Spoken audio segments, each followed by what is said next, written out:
రాష్ట్ర ఉద్యోగ ఉపాధ్యాయులకు తిరుమల తిరుపతి దేవస్థానం ఉద్యోగులకు అహర్నిశలు సేవలు అందిస్తూ కష్టం అని వచ్చిన ప్రతి ఒక్కరికి అండగా ఉంటూ ఉద్యోగుల సమస్యలపై అలుపెరగని పోరాటాలు చేస్తున్న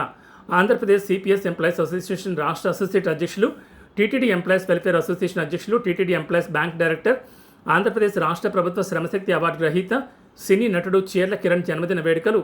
ఉద్యోగులు, మిత్రులు, శ్రేయోభిలాషుల నడుమ ఘనంగా నిర్వహించారు. ఈ సందర్భంగా చీర్ల కిరణ్ మాట్లాడుతూ, ఈ పుట్టినరోజు నాడు తాతయ్యగుంట గంగమ్మ తల్లి ఆలయంలో చీర్ల చారిటబుల్ ట్రస్ట్ ఫౌండేషన్ పూజా కార్యక్రమాలతో ప్రారంభించడం జరిగిందని, ఈ చారిటబుల్ ఫౌండేషన్ ద్వారా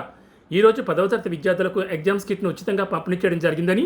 పేద ప్రజలకు అన్నదానం కార్యక్రమం నిర్వహించడం జరిగిందని, అలాగే భిక్షాటన చేసే వారికి ఉచితంగా చెప్పులు ఇవ్వడం జరిగిందని, ఇక మీదట చీర్ల చారిటబుల్ ట్రస్ట్ ఫౌండేషన్ ద్వారా ప్రజలకు, ఉద్యోగులకు, పేదలకు అనేక కార్యక్రమాలు నిర్వహిస్తామని తెలిపారు.